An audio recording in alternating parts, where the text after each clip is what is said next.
Welcome, welcome, welcome to Creative Mind with Barbara Waterhouse at Center for Spiritual Living, Asheville. What a great idea. We always begin everything with a spiritual mind treatment, so take a deep breath. Let it out. Let it go. Take another deep breath because we want to continue to breathe. And let it out and continue breathing and just let go of anything that does not support your focused attention in being in this present here and now. And what we do is we know. We know that there's only one presence, one power, one life, one light, one absolute creative force, one cause in the entire universe and beyond. And out of that oneness we came. Spirit shows up as us. Life lives us. Love loves us. That breath of the divine moves through us in every word that we say. And so right here and right now, I affirm for each one of us that we are living the God life that we were always meant to live, a life of health, a life of prosperity, a life of love, and a life of joy. That is our divine birthright, our divine inheritance. And I claim that and accept it for and with every one of us, right here and right now. I know that the entire universe supports us in every intention, in every thought, and in every word. So we make those intentions clearly. We think thoughts that support us, and we speak our word, claiming and manifesting our lives right here and right now. And with great gratitude and thanksgiving for 2015, another year of classes and growth, I simply celebrate this, let this go, and together we say, and so it is. Wonderful, wonderful. Come on in. Come on in. Great, great, great. So welcome to Creative Mind. This is one of my favorite books. It is the first book that Ernest Holmes ever wrote. We ordered a whole bunch of them and they shipped them last week, or they came last week and they were the wrong book. So we sent them back, and the new ones are supposed to get here tomorrow. I was looking out for UPS all day to see if they were here early. They're not. But you can either get this book, which I think you can get in Barnes & Noble also, or you can pick it up here, evidently anytime after UPS delivery tomorrow, or you can download it for free from our website. Here's my lipstick. Our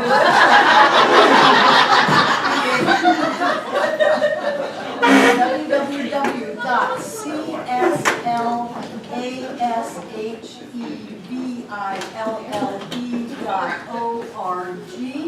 You go to free downloads.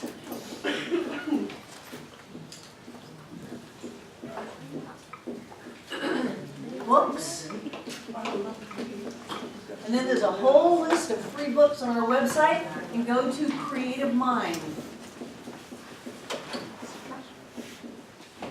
I have reading assignments for you that reference the page in the book and the page on the download.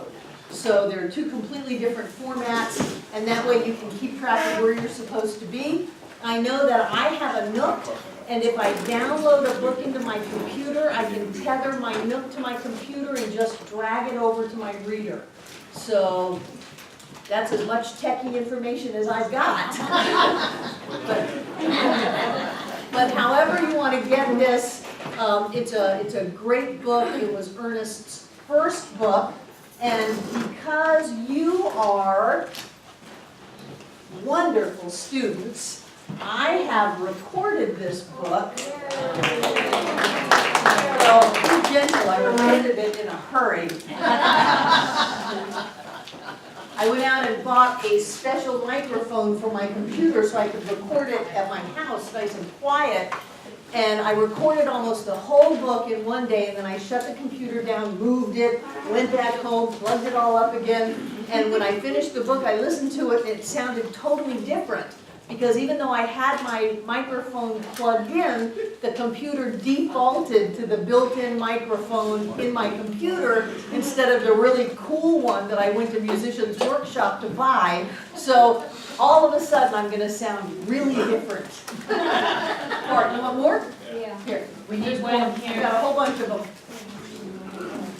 There are 2 CDs in each sleeve. Who needs more? Pass this back to Karen.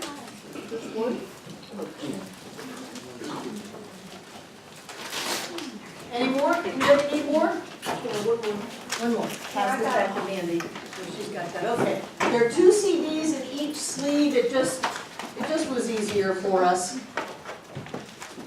This is a 7 or 8 week class, I'm not exactly sure, because I'm going to be gone one Monday during February, and I'm not 100% sure whether someone else is going to cover the class or we're just going to take a Valentine's break. I'll be in Las Vegas at the annual convention, and I don't know if I have enough of these reading assignments or not. I've got more on my printer. So if we, pardon me? Sure, you want to just pull them right off my printer? Great. Just take one. There you go. So the reading assignments are based, this is going to be loose reading assignments. So if we need to slow down, we'll slow down, and whatever we figure out to do in February is what we'll do. I know last class I was gone for 3 weeks, and you had some really great things while I was gone, so we'll talk about that next month as we get closer to it. But this is really good stuff. This is basic science of mind, basic mental science, basic, this is the way the universe works, this is your place in it, and this is how to work it. So I'm really, I love basic metaphysics. I just love it. You know, the power is in your mouth. So if you're speaking things that aren't working for you, what's up with that? You know, if you're going around and saying, I am sick and poor and miserable and guilty, you know, that kind of thing, and then you look at your life and you've got sick, poor, miserable, and guilty, well, hello, it came right out of your mouth into creation. Because there is one universal energy out of which all things are created. There is one power, one presence, one force, whatever you want to use to describe it, and each one of us are a point in that. There's nothing outside of us. How many people were here yesterday? I love Edwene, and she has an outside God. So if you notice that, there is not, God doesn't have a plan for you. You are open to the evolutionary force of the universe, and if you move toward that, all of life will move toward you. That which you are looking for is looking for you. There's not some outside plan for you. It's totally your choice how you're going to go. The clearer and cleaner that you are, the more in alignment with the purpose of all life you will be. And so things that are in harmony with that alignment will show up in your life. And it feels like, this is my purpose, this is why I'm here, there's a divine plan for me, because you feel so connected to all of that energy that's moving through you. It's wonderful. But there is not anything outside of you, there's only you. And you are absolutely at choice. And if you are experiencing things in your life that are not in alignment with what you want, it's got to come back to you to make the changes. And if you make those changes, you'll have different stuff in your life. It's absolutely amazing. But it's all about you. And sometimes this time-space continuum is so tricky because it looks so much like it's somebody else or something else or something outside of us. It just looks like that. It sounds like it. It feels like it. And yet the only reason it's outside of us is because it's in us. And so I love the way the responsibility in very basic science of mind goes back to the individual. That whatever changes we want to have happen in our lives are up to us. And if we make those changes, we will experience that no matter how improbable or how many people say it's impossible. It doesn't matter. You know, that rationale, it's impossible for the sun to come up in the morning. And yet there's a natural flow that is unfolding in physical form, and we direct that in our lives with our thought. So I love basics. I love to go back to basics. January is a great time to go back to basics. We just finished kind of a wooey kind of class, you know, the art of shifting consciousness, really to look at how to make that shift inside of ourselves, and we incorporated a lot of activities with that. So this is going to be a little bit different in that it's going to focus more on, there's one power, there's one presence, there's one life that lives as you. You direct that with the power of your thought, the power of your word. With all that you are creating, not even attracting to you, you are creating the very molecules in your existence. You are creating every person, every dollar, every cell, every experience in your life. And as you create that, you are at choice.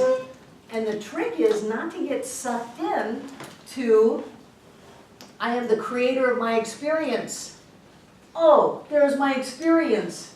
Oh, I'm an effect of my experience. No, I created my experience. I'm bigger than my experience. No matter how big an experience I created it. I am the creator of my experience. So whatever experience I have created, I am bigger than it. There's a wonderful phrase, don't tell God about your big problems. Tell your problems about your big God. So let's take that out of dualistic languaging. Don't look at your problems as bigger than you are. Look at yourself as bigger than your problems. And whatever you created, you can uncreate. You can create something different. So here's Ernest way back in 1916. He was working for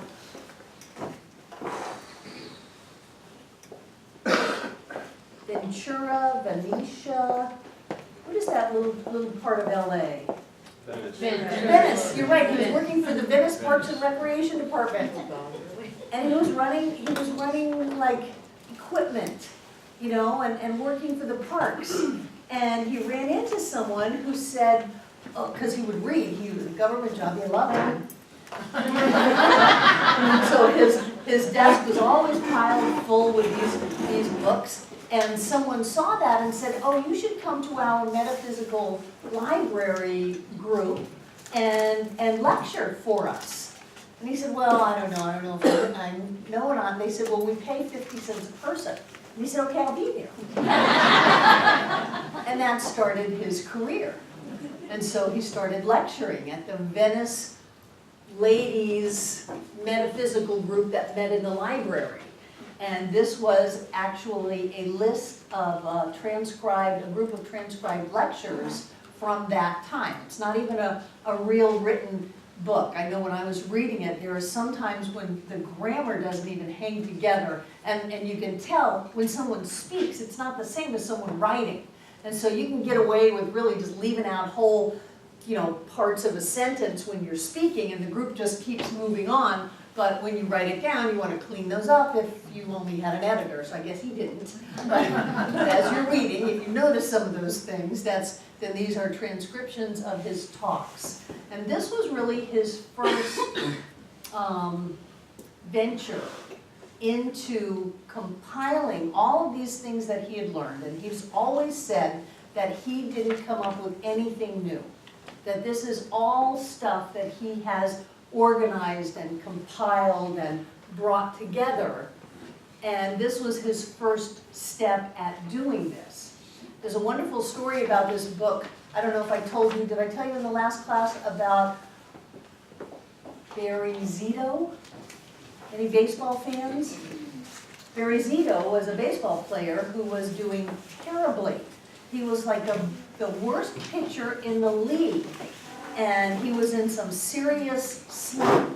And his father would come over every day to his little house and make him read this book. And inside of a year, they called it Zito's Zen. Inside of a year, he went from the worst pitcher in the league to the best pitcher in the league. Because he wrapped his head around this idea that his pitching is a direct result of his thoughts and his words. And that it's not just something that happened, that all of a sudden he became a terrible pitcher and he lost his pitching edge. That there was something that happened inside of him, and that was never made public to me what that was, but somehow he pulled himself out of that mentally, and everything on the outside changed. So what a great dad, you know, he just, the kid probably wasn't appreciative at all. The father comes up every day and says, all right, we're gonna sit here and you're gonna read this out loud until your pitching gets better. And sure enough, it worked. There's a wonderful article in one of the old Science Line magazines interviewing him and talking about that. So this is a very powerful book. It's very basic, and yet we can take these basic ideas and really organize our lives around them to the point where we can wrap our heads around some important shifts that always need to be made. And the first idea, is everybody done with this, CSL Asheville?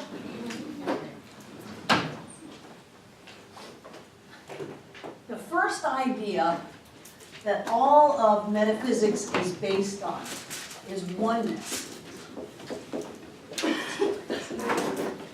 And I know some people go, yeah, I got that. Oh, really?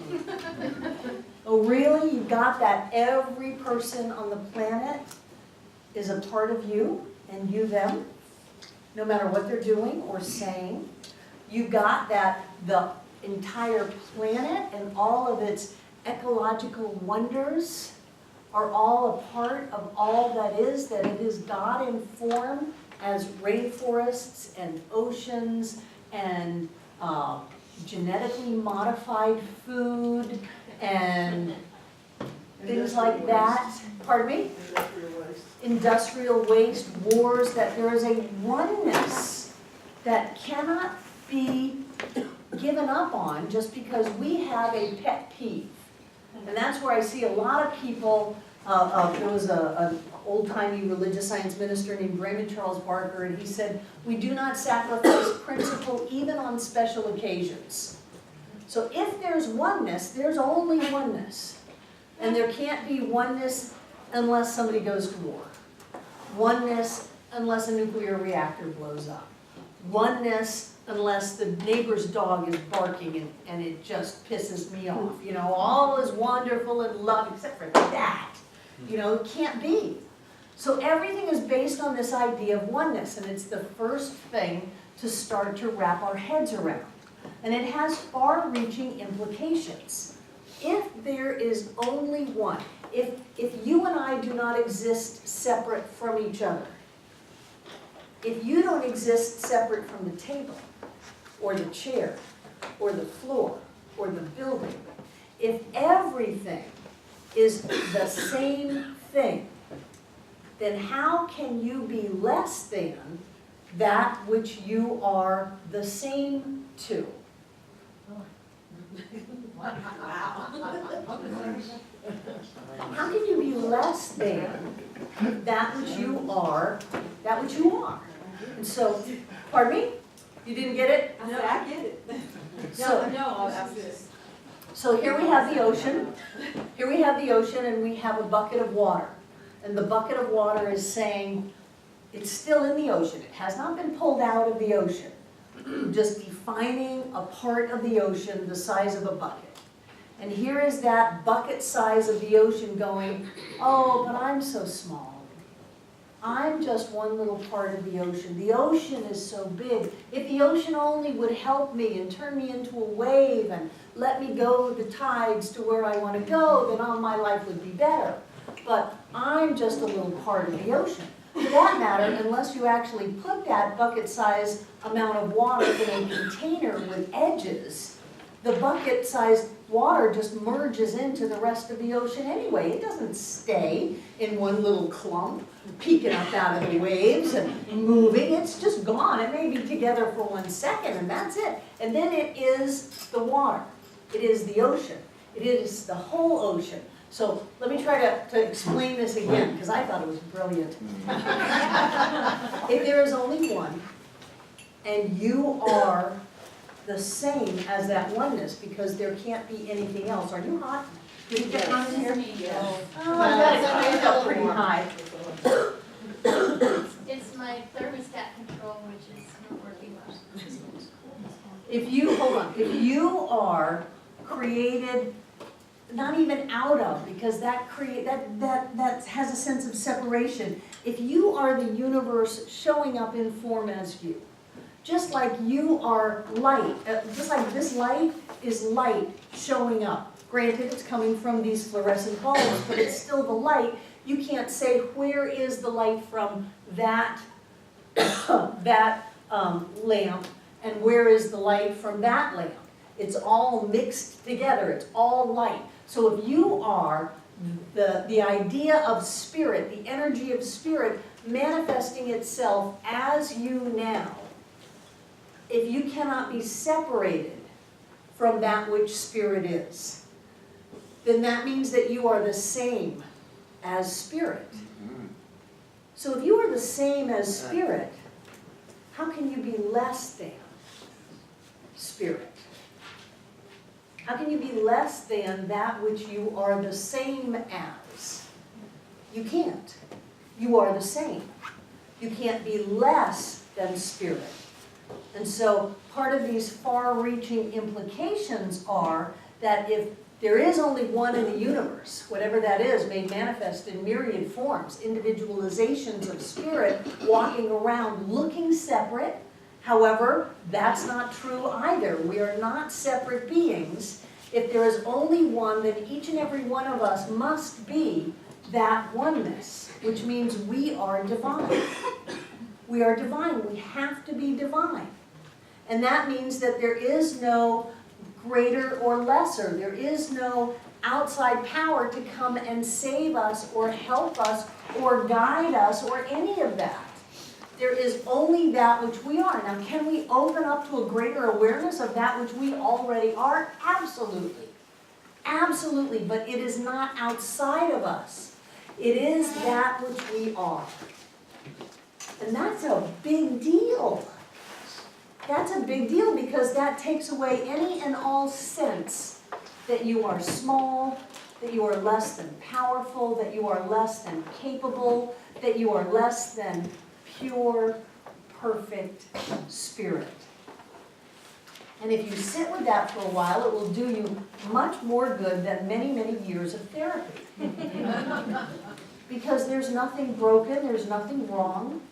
There's nothing to be fixed inside of you. There's only our journey, and I'll grant you that, of us waking up more. And the more that we wake up to that which we already are, the more awake we are.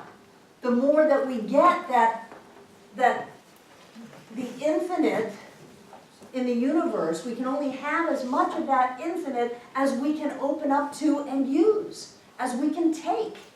You know, we can only have as much as we can take, and we take by opening our awareness to it, by saying, yes, this is who I am, this is what I am.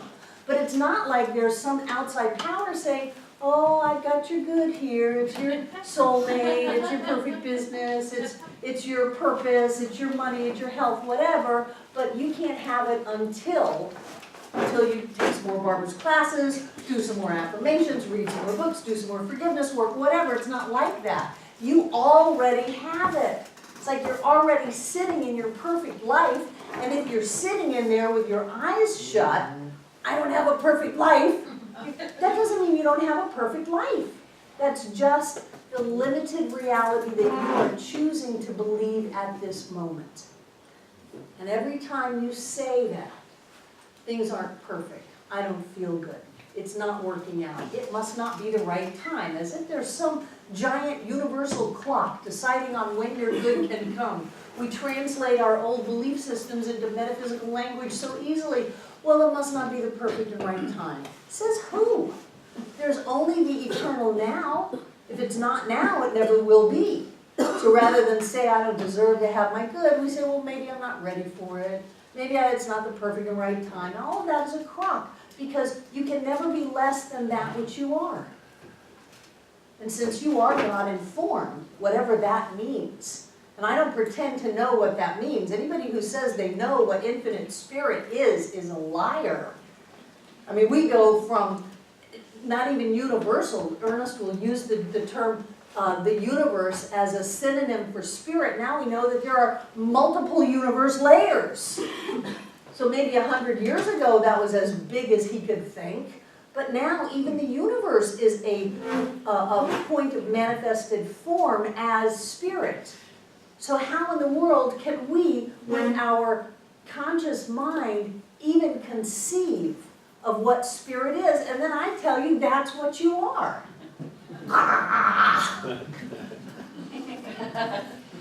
And yet there's some part of you that knows that there is something greater within you. There is absolutely some part of you that knows that there is something within you.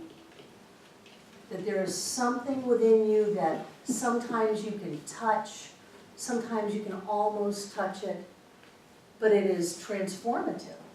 Jane. What you're saying then is that a part is the same as a whole. I'm saying there are no parts, there's only the whole. But there's no whole, maybe it's just parts. I mean, No, there are no parts. okay, no parts. So parts don't exist. Parts don't exist, exactly. Exactly. Okay. And yet we are in a space-time continuum, which has an element of physical form. But that which we are is a greater reality that happens to include physicalness. It is not a physical reality. And that's where people get lost. There is something going on that may encompass physical form, a physical body, my car needs gas, I'm hungry, I'm in a relationship, that kind of thing. But that is that greater whole that includes physicalness. The greater whole is not limited by the physicality of time and space. And most people see the world that way. They see the world through eyes of form. That the form is real, that maybe we have a body and there's a little place in us that has our spirit or our soul, instead of realizing that we are bigger than the entire universe and we have a little place where we focus in time and space. And that's really the way I see it. So here we've got the space-time continuum. Space, time, spirit, which is all here. And there's that which we are that just touches it. And as we touch into time and space, we show up in a body, we have experiences, but this is such a teeny, teeny, tiny part of us. And just because we touch space-time, and who knows what else is going on out here, and how big this is, and how many billions of us are all touching time and space at the same time, and the only place that we have a sense of separation is right along this continuum, where we have space and time. But people think we're nuts, because they say, how can you say that physical form is not the reality of my experience? It may be a part of our experience, but it is not who we are. If we were limited to the physicality of our bodies, we would never be able to have any intuition, any wisdom, any ESP. Has anybody ever read anyone's thoughts? John and I can get to where we don't even have to talk. Oh yeah, right. Yeah, got it. People look at us and go, what just happened? Well, we knew exactly what we said, but we didn't have to have it come out in words. And how many times have you had just this inner nudge? How many times have you met someone that you know you knew, but you had never met them yet. Yeah, we exist so far out of time and space. So far out of time and space. Back in 2007 when the stock market crashed, Michael Beckwith was in a meditation in his backyard, and he very clearly had this intuitive prompting from a part of him that was already in the future, because we are not limited by time and space, that said, go to your broker this afternoon and just go ahead and get out of the stock market. And he went to his broker, he said, I just want to get all my stocks out of the market, I want to liquidate all of my assets. And just I don't want to pull them out, I'll just keep them wherever you keep them, but I want to be out of the stock market and I want to do it today. And then the stock market crashed. I'm thinking, why wasn't I meditating? And what was going on that I let myself get so busy that I didn't hear that same intuitive, I had a part of me in the future the same way that Michael did, only Michael listened. So there is that within us that is the whole. We are not a part of the whole. We are the whole. And there is also the dichotomy that says, and I have a body, and I'm not my body, I have a body, and I have this world of affairs. I am not my affairs, but I have that, and I'm in time and space, so I'm functioning in that continuum, but do not be deceived by thinking this is real. And it's not that it's not real with a capital R. It's not the truth of you. It is not the true reality of who you are. You happen, and don't ask me why we're here. I don't know. I'm working on myself why I'm here. You get to work on yourself why you're here, why we've chosen to incarnate on planet Earth in time and space. There are lots of theories about that. I don't know. We are. We are these magnificent beings of light.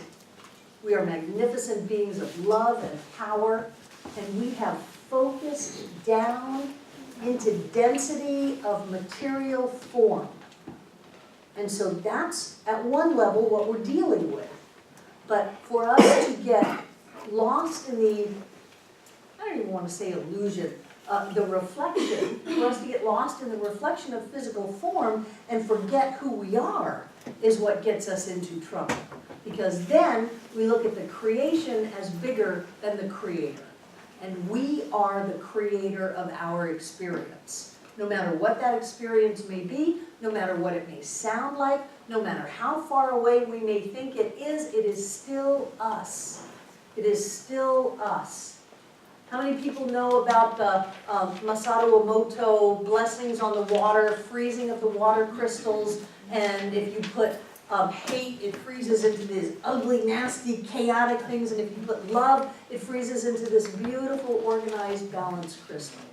And then he took that out and started doing blessings on really, really polluted waterways in Japan, and inside of 30 days, the waterways cleared up. There's nothing outside of us. It doesn't matter how much we may want to feel powerless to change it. Since we are it, then our consciousness, what we think, what we say, how we wrap our heads around it, will change that experience no matter what we think it is. No matter if we think that it's war in the Middle East, or if it's hunger in Southeast Asia, or if it's atrocities in Africa, whatever, that is still us. My Native American teacher, Will Rocking Bear, when the planes flew into the World Trade Tower in 2001, he said, look what we've done. Look at what we've done. Because he knew that that was him. And that the only way to affect a change in the world is to take that responsibility for what part of him wants to blow stuff up and gets angry, and then work on healing that. And as we do that very consciously, then the world changes. So the first basic idea of all metaphysics is oneness. And again, that's something that I've been working on for 35 years and probably will work on for many, many lifetimes because it is so far-reaching. It means that the sunrise is you. Are you watching the sunrise, or is the sunrise watching you? I remember back in my teenage years of dope smoking and transcendental meditation, I really thought they went hand in hand. I heard the idea of, are we a person dreaming of a butterfly, or are we a butterfly dreaming of a person? Are we an individual thinking of this great and glorious power that we call God or Spirit or the divine, or are we the divine manifesting as this great and glorious person? It's all how we wrap our heads around it. And if you let yourself fall into the idea of judgment, of duality, of separation, then you've moved out of oneness into two-ness. And the world of two-ness is not a pretty place. The world of two-ness is hard and filled with struggle, and that's where lack and limitations show up. That's the world of two-ness. So if you find yourself experiencing those, you know you've moved into two-ness. And then it's your job to move back into oneness. And to be able to somehow wrap your head around this idea that there is only one. And quantum physics has helped us a lot. Ernest actually was studying quantum physics 100 years ago. Quantum physics is not particularly new anymore. And the whole idea that the universe is energy, it's a vibration, and it's affected by the observer. The scientists that expected a certain result out of the test experiment would change the result of the experiment to come up with that result. Even if the experiment had been done months ago, and then they get sealed, unopened results that no one has ever looked at, and they decide what they're going to what result they're going to be, they change the results in that envelope to be the result that they expect. So what that means for us is that when we awaken in the morning and we have an expectation of what life or the day will be, we change whatever has been going into form, just about to pull into our driveway, to come into our arms or our pocket, and we shift that to either have it be something in alignment with feeling fantastic and healthy and wealthy and joy-filled, or to be in alignment with life is hard, life is a struggle, things go wrong, you never can tell, that kind of thing. So our expectations affect the showing up into form of the very molecules of our experience. And then you've got this idea that says all of form is only here half the time, because it goes from a particle to a wave, a particle to a wave, a particle to a wave, and the molecules on your table, in your body, in your car, in your home, are actually beeping in and out of form, in and out of this time-space continuum so fast. They're called nanoseconds, and they may even be faster than that. But nanoseconds are these ridiculous, like millions of times in 1 second. And if our physical reality is that unsolid, and if our expectation affects the showing up of that wave into a particle, then we can affect the particles that show up in our lives, because there is no difference between us and the manifestation of form in our lives, which means if the check bounces, that's us, even though someone else may have written it.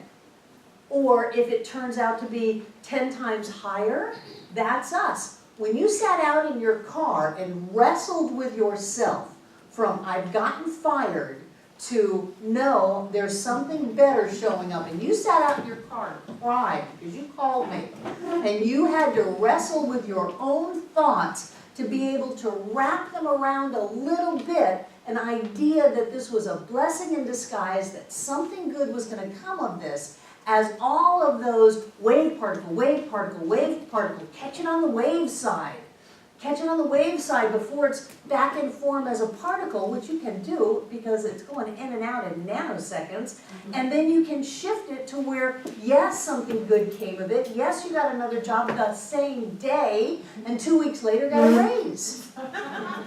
Or you could be on unemployment sitting here just bemoaning your fate. It's all in what you wanted to do in that moment.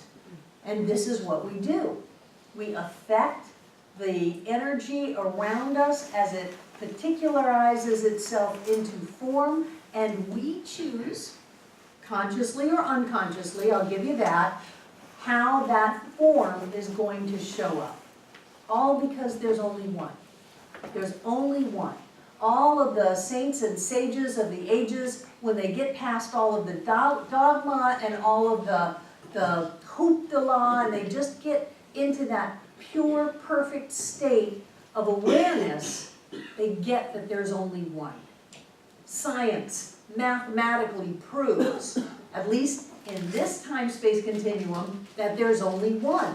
That if there were not one, if there were in fact two powers in the universe, they would somehow cancel each other out or have universal friction. You know, did you ever see the Mississippi and the Missouri come together, I think in St. Louis? Kansas City. Kansas City. You lived in Kansas City. You were a bad boy in Kansas City. I'm so glad you decided to stay. Glad I came with you. Yes, yes, yes. So this is not sweetness and light when the Mississippi and the Missouri come together. It's crazy. There are these undertows and trees and mud and all of this force. They're not just balancing in together. Oh, all is well. That's just two rivers. Can you imagine universal powers that would somehow be opposing each other? If there was really a good and a bad, a right and a wrong, a God and a devil, a goodness and a badness, if there really were those on a universal level, not just our twisted stories that we make up inside of our own heads, then the balance and harmony of time and space itself would not be able to hold together. When I say I know that God is in this place because we are here, our very presence proves the experience of one spirit, one presence, one life. Otherwise, we wouldn't be able to be here. Time and space wouldn't hang together, and we would be doing something else, I don't know what.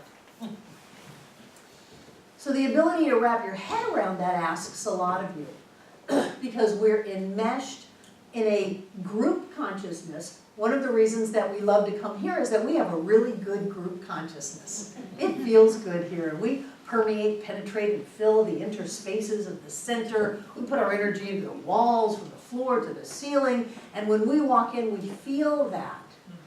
But there's also other group consciousnesses going on. There's a race consciousness of people, period.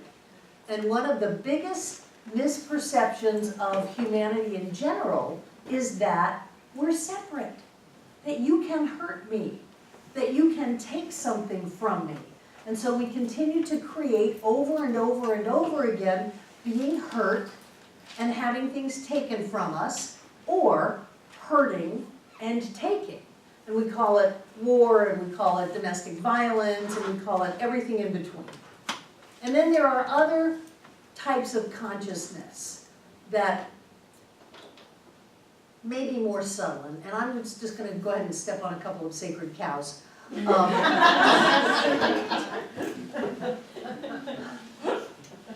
Gluten-free is best. Vegan is best. Do you know that they put arsenic in chickens? I saw it on Facebook. Oh my God. Do you know that high fructose corn syrup, which is obviously genetically modified by Monsanto, will kill you? Vegetarian is best. Oh, I believe in balance, and I'm a type O, I'm not, but I'm a type O blood type, and I need to have meat. Meat is best. Organic is best. Fresh food is best. You know, frozen macaroni and cheese, that's the best. It's all two-ness. It's all two-ness. The Buddha said whatever is, is. He didn't say whatever is the best or the worst. He said whatever is. It just is. It just is. Don't lay judgment on it. It just is. And so when we move into this sometimes more subtle, quote unquote, spiritual realm, well, I meditate every day, you know. I'm holy. I'm part of the Waterhouse. I'm very powerful. I can reach my hand out. I can create whatever I want. If you come to me with a problem and I do spiritual mind treatment, I unleash the powers of all creation and that manifests in your life. I'm the best. No, I'm not. No, I'm not. We're all the same. We're all the same. So we have to be very careful that we don't translate this two-ness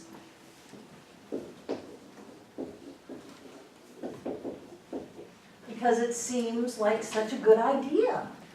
You know, gosh, who doesn't want to take Monsanto down? What's the difference between that and Israel and Palestine shooting missiles at each other? Nothing. Nothing. So when I see that Israel and Palestine are shooting missiles at each other, I have to look inside of me and see who I'm shooting missiles at. I have to do that because there is only one. Because it is only me. So this idea of oneness, it may be a starting point, but it's a big one. If I don't look in the mirror and see light and love and power coming out of me, then I'm in two-ness. If I look in the mirror and go, oh, gee, what is that? What is that? I'm in two-ness. If I look in the mirror and go, ah, what is that? I'm in oneness. And when I am in oneness, my life works. My life works. But when I'm in oneness, that oneness has to come out in all of my words. It has to come out in my words. It has to come out in my experience with my money. It has to come out in my relationship with my body. It certainly has to come out in my relationship with John. I can't look at myself as this amazing being of light and love and power if I can't look at John that way, or if I can't look at you that way, or you, or every person, no matter what disguise they're wearing. I gotta look at them. I had a comedian once help me. They were talking about homeless people with their sign.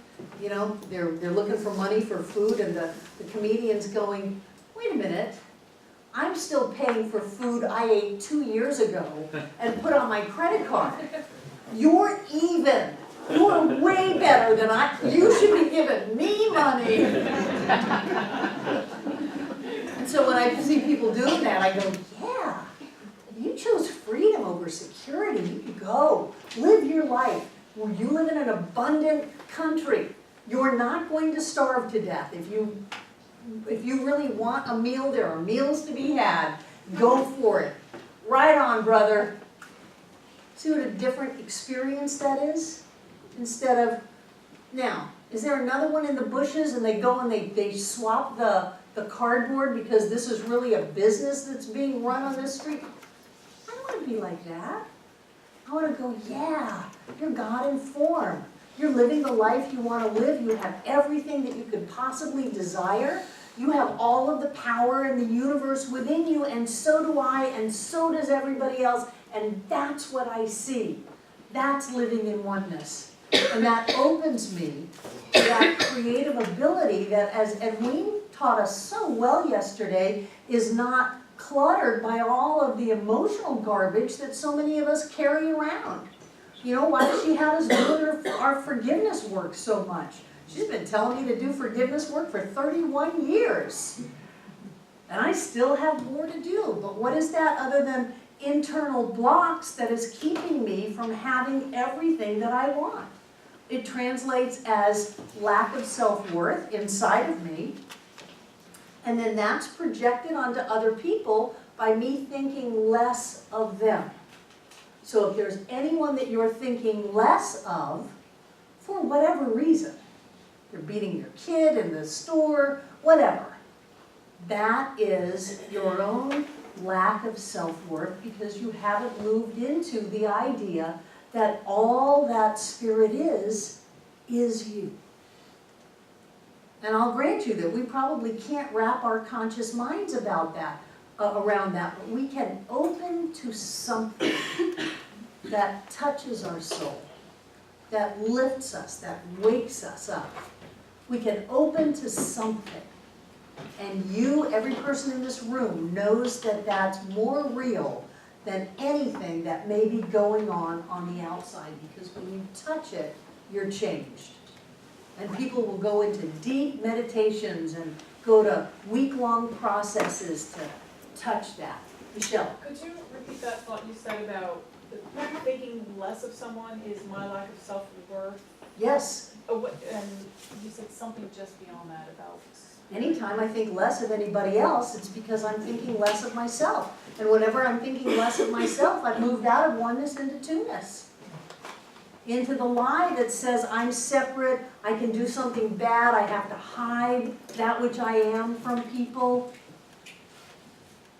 One of the things I love about my life is I just basically tell you whatever. People go, Barbara, how can you just share that? Like, why not? Everybody knows everything anyway. You have no secrets. There are no secrets possible. Everybody knows everything about you because they are you. And you know everything about them. That's why sometimes you just get a feeling about someone. Politician, spiritual teacher. I mean, I looked at some spiritual teachers and just went, I don't think so. One of the things I love about Edwina is she's real. She is genuine. And it doesn't matter what words she's saying. It doesn't matter how many times you've heard the words. It's not the words. It's the fact that she's willing to be 100% genuine. And for me, that's magical. So there's nothing to hide. There's nothing to change. There's nothing to try to be different than who we are. This is us. I always thought that Science of Mind is a come-as-you-are party. Yeah, it's a come-as-you-are party. And if you come as you are, what you get is that what you are is really pretty cool. And you can let go of trying to be something that you're not. Carl Rogers, the father of American psychology, one of my favorite quotes from him is, "Who you are is good enough if you will only be it openly."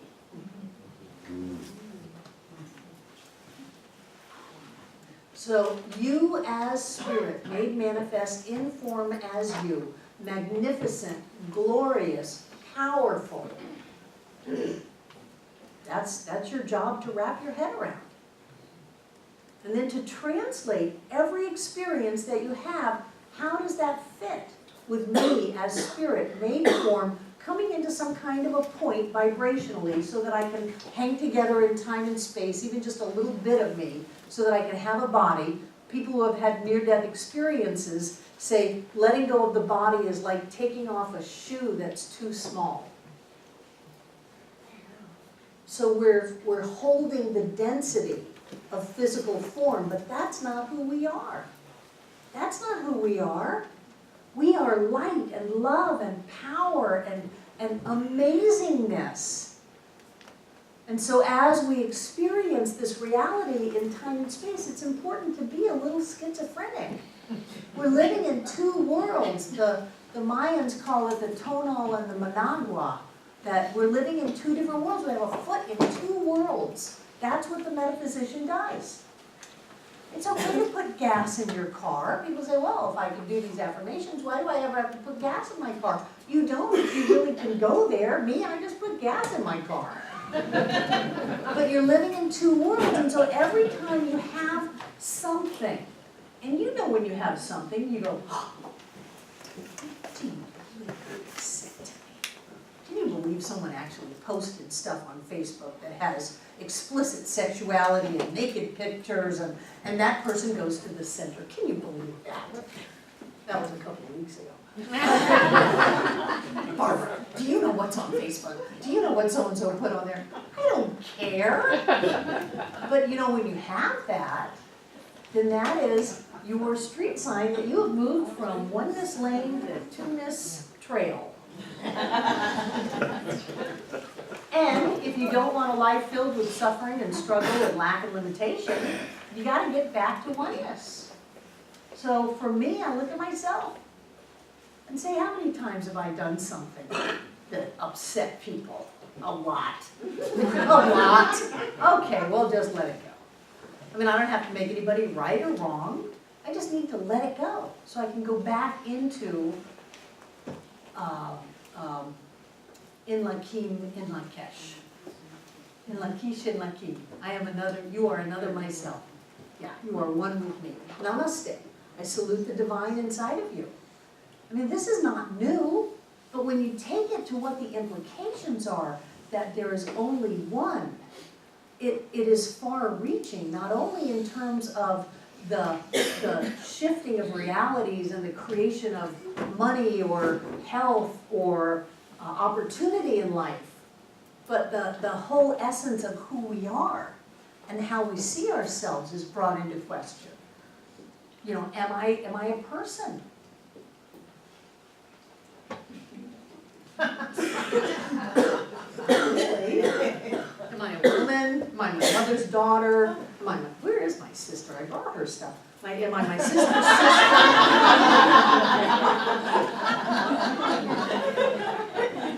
You know, who am I? Who am I? What am I? What is going on here? What are we doing here? What's happening here? It all goes back to oneness. What happened? And I look at that, whether something's going really great or whether things just seem to have fallen apart. What happened? How did I influence reality to the level that I experienced that? How did that happen? And more in my life, it's going home after a fantastic day like yesterday and go, I did that. I did that. I did that. I created that level of experience in my life. I did that. I did that by knowing that there is something in me that is greater than anything else that I can think of. And that it is everything and everyone, and there is no difference, and whatever I need, I have, and it may show up as different people and different faces and different experiences, but it's all me. And if it doesn't happen that way, what's going on in me? Right now I'm looking at what my need is to fight. Since I have a 2-year-old yellow lab and a 7-month-old little black some kind of mix. And he's getting the crap beaten out of him. And so I'm looking at what is going on inside of me that feels a need to dominate, to bully, and to be violent as a way to establish domination. And I have some serious conversations with my 2-year-old yellow lab about that. But I don't believe that there are any accidents or any coincidences. And so what's going on inside of me? That I have a space in my home where, you know, and it's really tempting to go into that judgmental thinking where this little black, cute as can be little rescue puppy is just being attacked for no reason. You know, he's got a big cut across his nose. See? You just went into two-ness. So I have to look at what's going on inside of me. What is going on inside of me that is so insecure about my position that I think I can be usurped by something that's a little younger, a little cuter, or so I would think. What's up with that? And I know that as soon as I continue to heal that and that comes to some kind of a release, then my dogs will stop fighting. I know that that's the way life works. But it's so tempting to say, oh, no, Barbara, that doesn't have anything to do with this. This is just dog stuff. It's just dog dominance, it's standard dog behavior, and they'll work it out and everything will be fine, but you didn't have anything to do with that. If I don't have anything to do with that, then I live in two-ness. And that is struggle, suffer, limitation, lack. I lived in two-ness for a long time, I'm not going back. I want to know what is going on inside of me that creates the space for that experience to show up in my life, because that's me.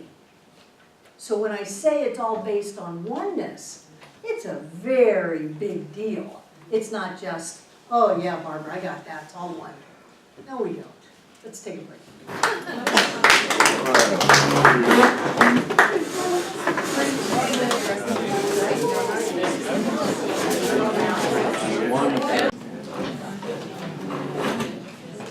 Also, this Saturday, we have our membership and spiritual community class.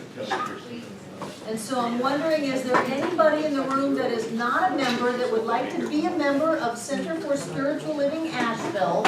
You can come to the member class Saturday. You don't have to join, but it's a really great class. It's all about, it's process work, about team building, about knowing who you come here to be, about conflict resolution and dealing with people, because even though we are the best of the best, because you are me, sometimes there's still tension whenever you get a group of people together. And so it's nice to have handy dandy little techniques about being able to stay in your spiritual awareness while someone may be trying to tempt you to come out. And there's a lot of process work about that. So is there anybody who wants to be a member of Center for Spiritual Living that is not? Okay, well the class Saturday is at 1. It's from 1 to 4 in this very room, and it's great. If you've taken the class and you want to take it again, you're welcome to do that. Pardon me? Did she get one? Sure.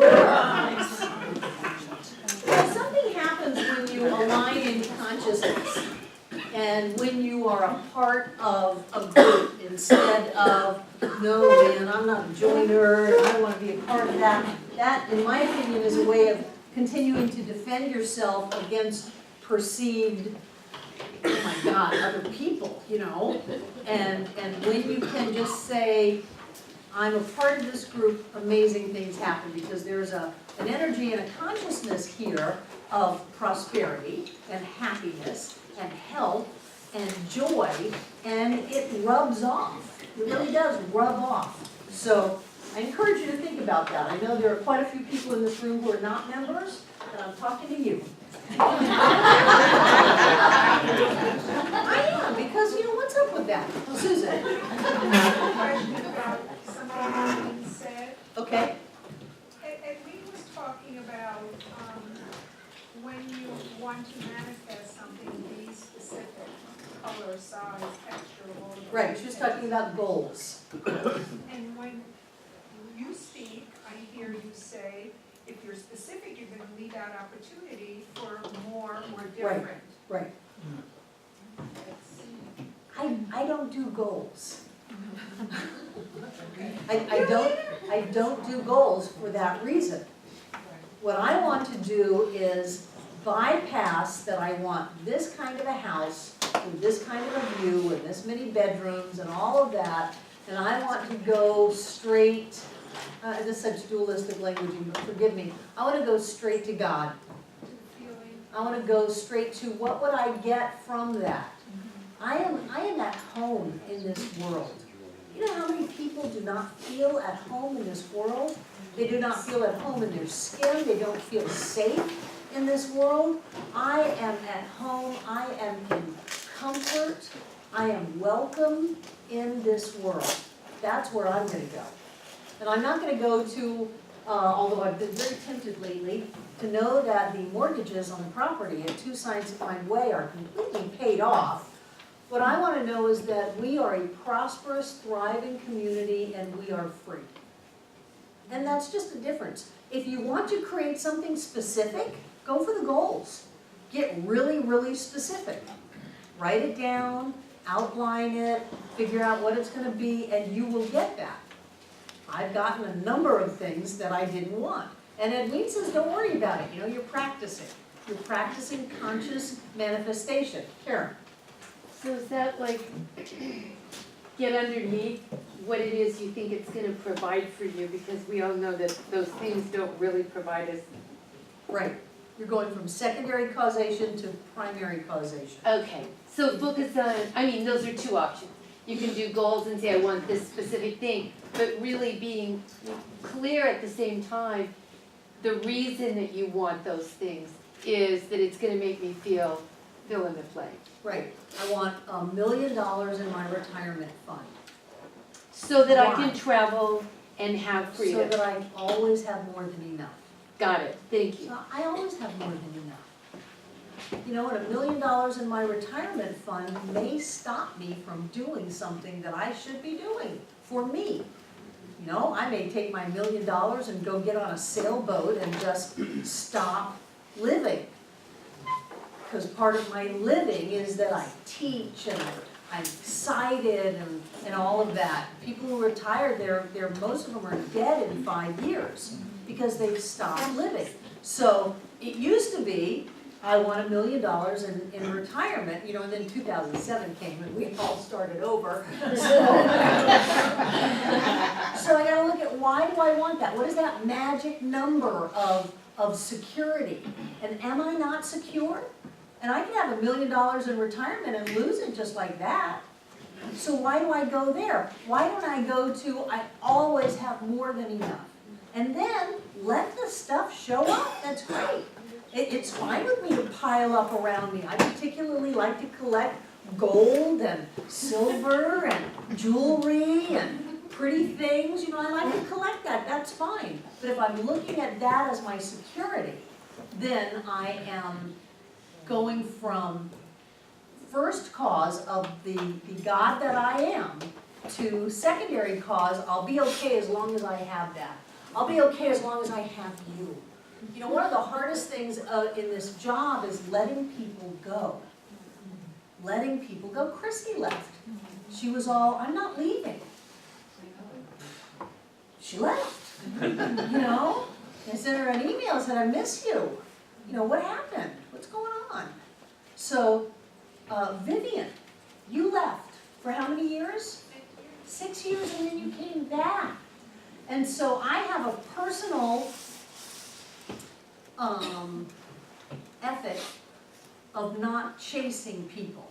Because I believe that you're in your perfect and right place, doing exactly what you need to be doing, and that you're a smart, powerful being, you know where you should be, and that there's nothing wrong with you, and if you're not here, then I'm left dealing with my own feelings about that, which is my opportunity for growth, which is why I think being on the spiritual path is the best self-help project that you'll ever have.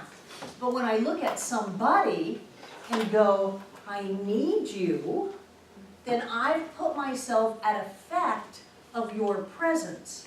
And since I am you, and I am creating you in my life or not, then I am the creator, and now I am bowing down, saying my creation owns me and rules me.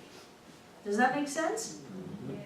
I had a real steep learning curve when John took a job in Denver.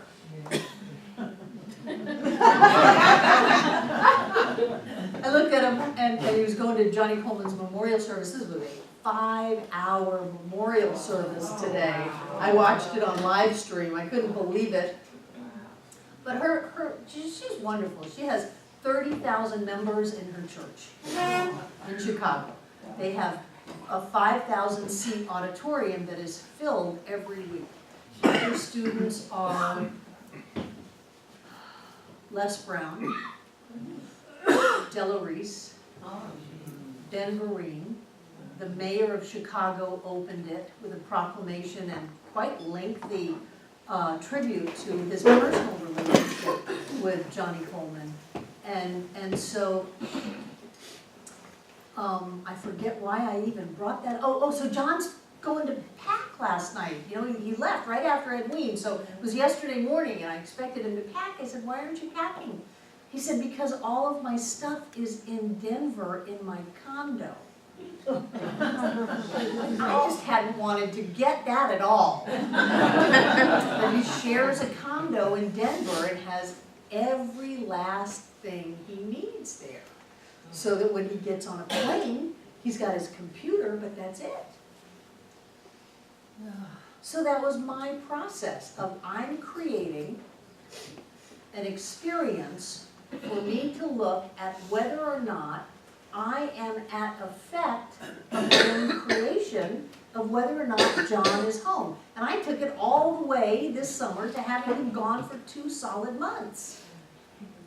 For me to be able to experience that I love him and I do enjoy him. But I don't need him to be here for me to be okay. And now maybe that I've got that, he'll be home more often. Really, if it's not all about me, then who is it about? Who can it possibly be about if it's not about me? If your issues in life are not about you, then you are stuck and you are screwed. Because if you expect your freedom, your prosperity, your health, your well-being to come from anybody else other than you, then you are a puppet on a string. You are an effect to someone else's cause, and it is totally wrong. You are the infinite made manifest in form as you. You are the one setting it all up, writing the show. You're directing it. You're casting it. Oh, I'll fall in love with you. Oh, come on in, lady man. Come on in. We got a new cast here. You're doing it all. And if you are not doing it all, then there is no oneness. We really do live in a dualistic universe. There is a power in evil and darkness. We are helpless. And I just don't believe that. I absolutely do not believe that. I think that there is light, there is love, there is power and beauty and joy. And if I'm not seeing it, I'm the one with my eyes closed. And no one else can open them for me. And if I just take a little peek and close them again, well, that's just foolish. So think about your life. What are your issues? I've often said that if there's any upset, it's all about your ego. Any upset at all, about anything, it's all about your ego. And while I don't like to call the ego bad, because I think that it's a very healthy, could be very healthy part of our personality and our ability to stay focused in time and space, the ego is often living in two-ness. That's just the reference point it comes from. In psychology, the ego is all about, I'm me. I'm me. There's a boundary here. Well, even though I told you in last class that you needed better boundaries, there's no boundary. There's no boundary. You know, it's like two completely different things can be true at the exact same time. Because like the Buddha said, whatever is. That's it. It just is. It is. That's as far as you can go in your judgment. It just is. So take a deep breath, go back into oneness, and move forward. If you have the feeling that you really need somebody like you to do some things, and I need you, is that not going into two-ness as well? Of course it is. Of course it is. And I believe that as amazing beings, we will create an opportunity to heal that.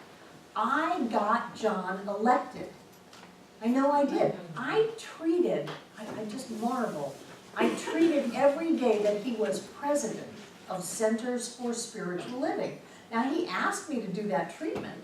And in our treatment work every morning, and I know the Reverend Dr. John Bill Waterhouse, president, Centers for Spiritual Living. And then after a few years of that, I started adding, and co-founding minister of Center for Spiritual Living.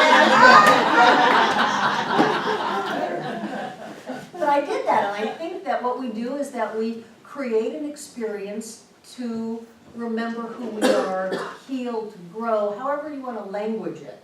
To go back from being at effect, dealing with secondary causation, which is I need anything or anyone in order for me to be okay, and to move back into, I know who I am. I'm creating my life. I'm a magnificent expression of the divine. I make the sun come up. I make the sun come up because I stop on my stair and watch it. I make the sun come up. I have that experience. If the sunrise is not me, then two-ness is a reality. And it's not. It's an illusion of two-ness. It's the way that things look, but that's not the truth. And I can open up to the sunrise. I do it better at the beach because I have a lot more time. But I can open up to the sunrise and I am that sunrise. And that sunrise is what I am and who I am. And there is no separation. I love to get dehydrated on the beach. I think that the 4-day vision quest with no food and no water, I think that dehydration is part of the spiritual process. And so I'll be out on the beach, especially in the summertime, and I'll just go ahead and get really dehydrated. And I feel like my hold on my physical body is thin. And then I'll just go into the ocean. Not physically, because that really snaps me back into physical form, but I'll sit there and I'll just kind of let loose into the waves and the sparkle and the sunlight, and I'm there. I am the ocean. That's every bit as real to me as this table. And sometimes it's more real to me. So what I want to do is open up to that greater reality, however it shows up in my life. It's reminding me of who I am. And then there may be experiences where my heartstrings are tugged at. Somebody that, Art Ramsey's moving away. Gosh, Art Ramsey's been here forever. He's a practitioner now. He's retired from being a practitioner. And he's moving away. He's moving up north to go take care of his stepdad and his mom. It's like, oh, can you do that? Art, you were going to be here forever. You played at Tasha's when John's gone. You're my guy. He's moving away. I can have my heartstrings pulled at, but that doesn't mean that I think I'm not going to be okay or I don't know who I am because Art Ramsey's moving away. Doesn't mean that I'm cold about it. Well, I don't care if I ever see you again. No, I love Art. We've been through some good times together. So in that experience, I'm owning it, owning it, owning it, owning it, because if I don't have it, I can't do anything with it. If it's the government, if it's the economy, if it's the ecology, if it's something, if it's politics, if it's something outside of my control, I can't do anything with it. I mean, how can I have peace on earth if Pakistan or Palestine and Israel are shooting missiles at each other? How in the world is peace on earth possible? And yet, how in the world can Israel and Palestine, is that what it is, Palestine? Have peace if I can't have peace in me? I am their hope. It's like Princess Leia talking to Obi-Wan. Obi-Wan, you're our only hope. The world looks to you and says, you're our only hope. If you find peace inside of yourself, then the world can have peace. If you find prosperity inside of yourself, if you find joy inside of yourself, then the world can have that. And people don't get it. They look at the effect outside of themselves, they bow down to that effect, they let it rule them, and then they're caught in an endless cycle of anger and blame and frustration and violence. And they don't realize that they can't get out of it. I'll just take it into wooey land, which is where I live for a moment. Consider the idea that everyone lives in their own world and it's different. Consider that your world is completely different from the world of the person sitting next to you. And I mean your world. I don't mean like your little world of your house and Earth Fair, Whole Foods, that kind of thing. I mean the whole planet exists at one vibratory level for you that is different than the planet that exists for the person next to you. I just thought I'd stretch a little bit. And then we get all caught up in one little thing. Come on, it's just a thing. Things come and things go. The energy of life stays constant. The energy of creation stays constant. The energy of love stays constant. There's only love. Well, if there's only love, then I have to experience that even when I'm hearing stories of things that are not loving. Because if I get hooked into that not loving, well, there's only love as long as we're in the sanctuary and we're singing and there is only love, wonderful, you know. But boy, you tell me a story about somebody who does something that's not loving and all of a sudden everything's stopped and I've jumped into duality and race consciousness and all I'm doing is exacerbating the problem. It's my job, it's your job as a spiritual being on a spiritual path to go back into, I don't know what the blessing is, but there must be a blessing in here somewhere, because whatever spirit is, whatever God is, whatever the divine is, that is all that there is. Love is all that there is. So even though I can't see love in this moment, I know that it's there, and that's what I'm going to hold on to. Karen.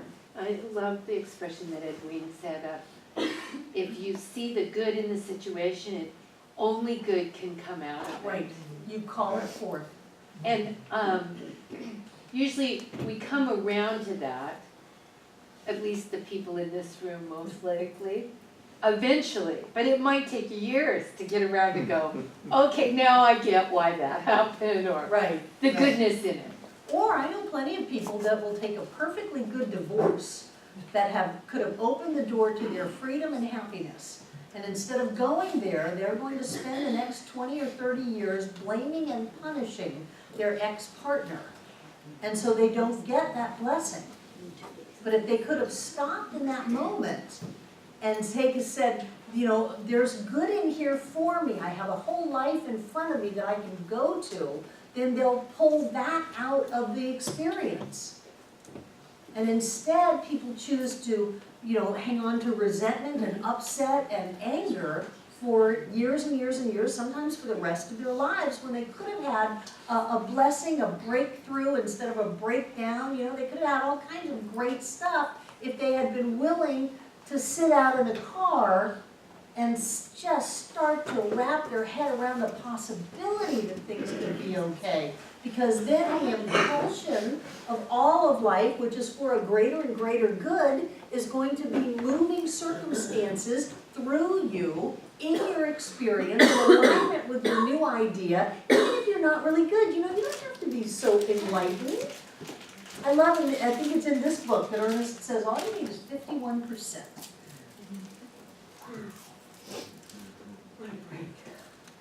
You don't need to believe it 100%, you just need to believe it a little bit more than you didn't, and even if you only do that sporadically, you're going to have great progress, and you'll get better and better and better. One of the cool things about practitioners, since everybody is the same and there's only one, a practitioner can know with me and for me, and that's my knowing bouncing off back to me, and they can fill up my 51%. I mean, I can go to a practitioner with 10%. I can go to a practitioner thinking I'm going to die. They just told me I only have 3 months to live and I'm going to die and I'm afraid and there's no way out because my mother died of this and my aunt died, my sister, and I got nothing here. And a practitioner dumps in 41% and all of a sudden you're good. Things start shifting, things start moving. Isn't it amazing? What this teaching gives me is the magic. It's all about the magic. There's nothing hard and fast. There's only our experience of something, our translation of it, our thoughts, and what he'll talk more and more about is our word, which is our claiming of it, our bringing it into form. So we're going to be being very mindful of what comes out of our mouths. And not just not complaining. Especially what follows the 2 words, I am. I am. People call me a liar. You know, how are you? I'm great. Well, Barbara, why can't you just be honest? Because I don't like the world that creates. And what you call honest, for me, is living a lie. And what I'm gonna do is look at what was going on inside of me, that I created a space that would welcome in. You get to be a little schizophrenic. You get to live in two worlds at once. I mean, really, it's like as if the road less traveled, you got to see the end result in both of them. You're always looking at two end results. One is somebody cuts you off and you're pulled over on the side of the road and you've got the fight or flight reaction going on, your heart's pounding and you're sweating and you're all freaked out. Well, that's one reality, and you will experience that if you allow that feeling to continue, or, like I like to do, because you're making it all up anyway, you can go ahead and get wild and crazy. Wow, I just created world peace. Because I was not in that exact spot, because I had to slam on my brakes and pull over to the side of the road, a series of events and circumstances dovetailed and had a domino effect to where amazing things just happened. I may never know what they were. I may never know who ended up at a certain place to be with someone else, to conceive of the being that was going to bring peace to the planet. I don't know how that worked, but I just did that. What world do you want to live in? You want to live in the, something can come out of the blue and almost kill me, and I don't want to live there. I want to live that something amazing and wonderful just happened, and I don't ever need to know what it is. Other than, since I'm always in my perfect and right place, my perfect and right place right now is on the side of the road. Because I'm in my perfect and right place, and something wonderful happened. And then you get wonderful things happening in your life. But you may need to practice that a little bit. You may even need to go back, maybe at the end of the day, and go, well, you know, I really don't want to live out that reaction, so I'm just going to go through my head and redo it to the way that I would like to have handled it.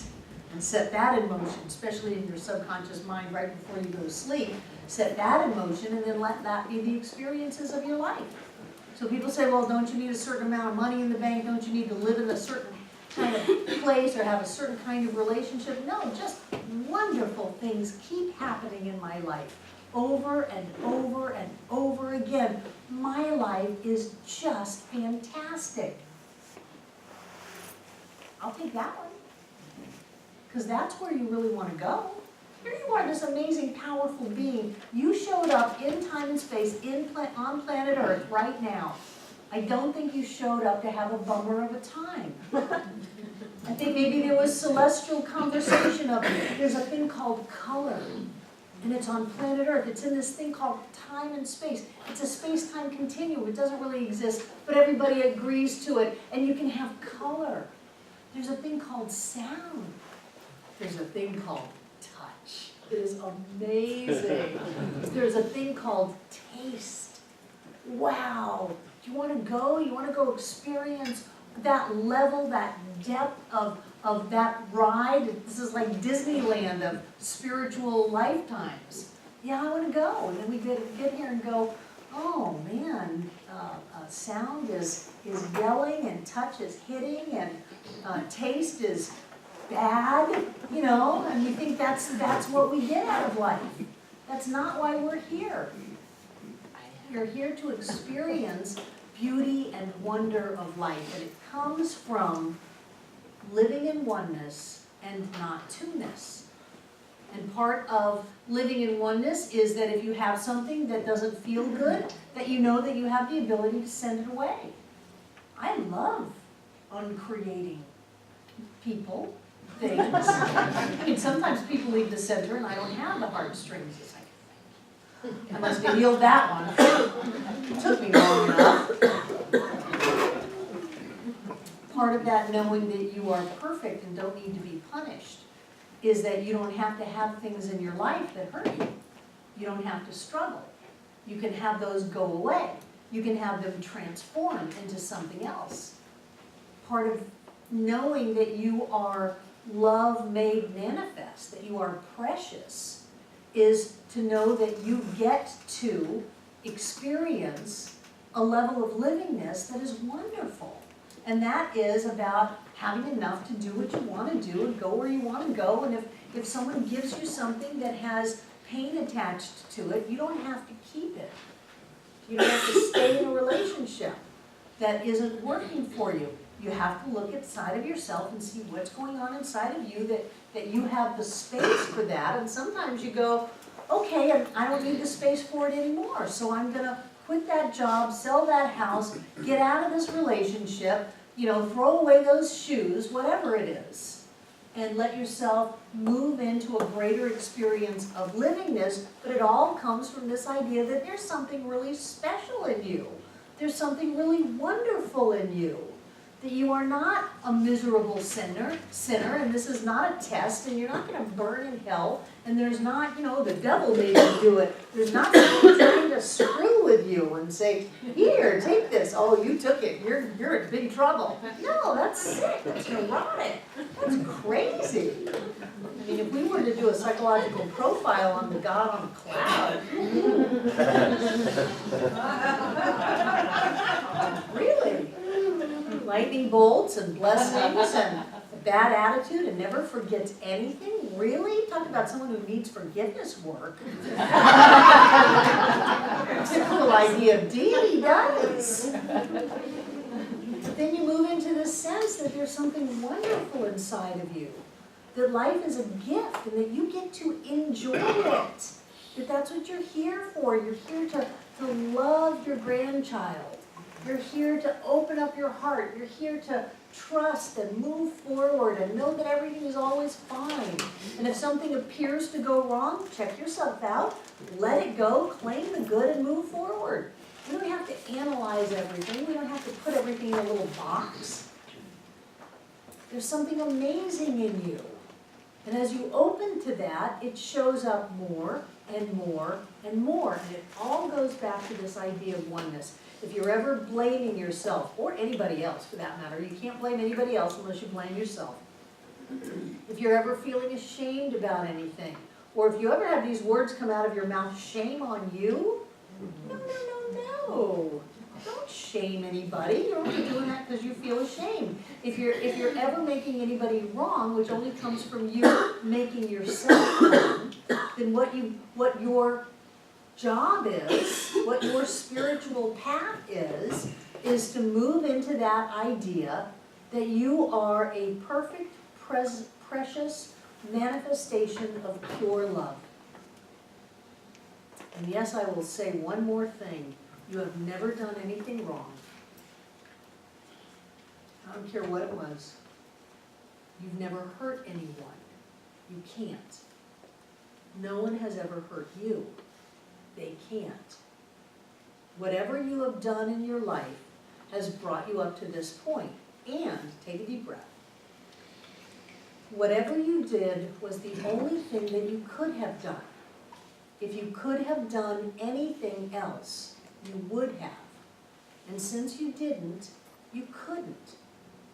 So whatever you did was the only thing you could have done. And then people go, well, if I were to go back there now, I would do it differently. Well, duh, that's called growth. But to make yourself wrong, to beat yourself up for dealing with the tools that you had at the time, and for acting accordingly, saying, well, if I had better tools, I would have done it differently, so there's something wrong with me, that's neurotic. You didn't do anything wrong. Whatever is, and we can take it to past tense, whatever was. So move into this present moment. There is a light inside of you. There is a love inside of you. There is power inside of you that even if you get a tiny glimpse of it, it will blow your socks off. You can create anything. And as you open up to that, you get a sense of yourself that's totally different from anything you've ever experienced in the past. And then the longing for someone or something, which was just to try to fill up that place inside of you because you knew you were supposed to have something else, that is irrelevant. I mean, that's lovely, that's icing on the cake, and being with people is wonderful, but when you come from a sense of fullness and wholeness and completeness, where you know who you are and you know that you are safe, that you are loved, that everything is fine, then the people are an addition. You're not clutching onto them, or the money, or the cars, or the houses, or whatever. You're not grabbing at them to try to give yourself a sense of self. And then you truly can love people for who they are. You don't try to change them. You know, this thing of they have so much potential. No, they don't. They don't. They are who they are. They're not someone waiting for you to change them. Does that make sense? So you get my first two questions. They are the basic questions on the spiritual path.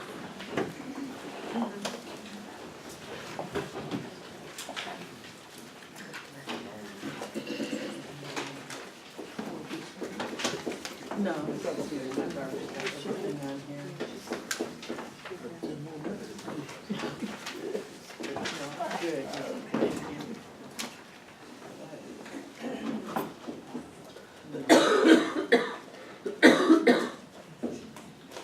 You're not going to go very far until you answer these questions. And I don't mean just a little intellectual understanding. Oh, what or who is God? Oh, God is the infinite, the absolute, and all it is. And what am I? I'm the divine form. Okay, let me go try to figure out how I'm going to pay my rent. No. Really sit with these questions. And if you have a deity that is outside of you, that is vindictive, that does not have your best interests at heart, that does not think that you are particularly special, fire them. Fire them. Get rid of them.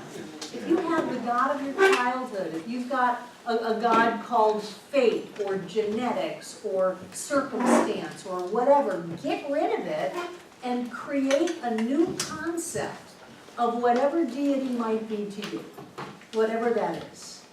Hold on. And then move it into who am I? I mean, it is the basic question. What are we doing here? Who are we? What is going on?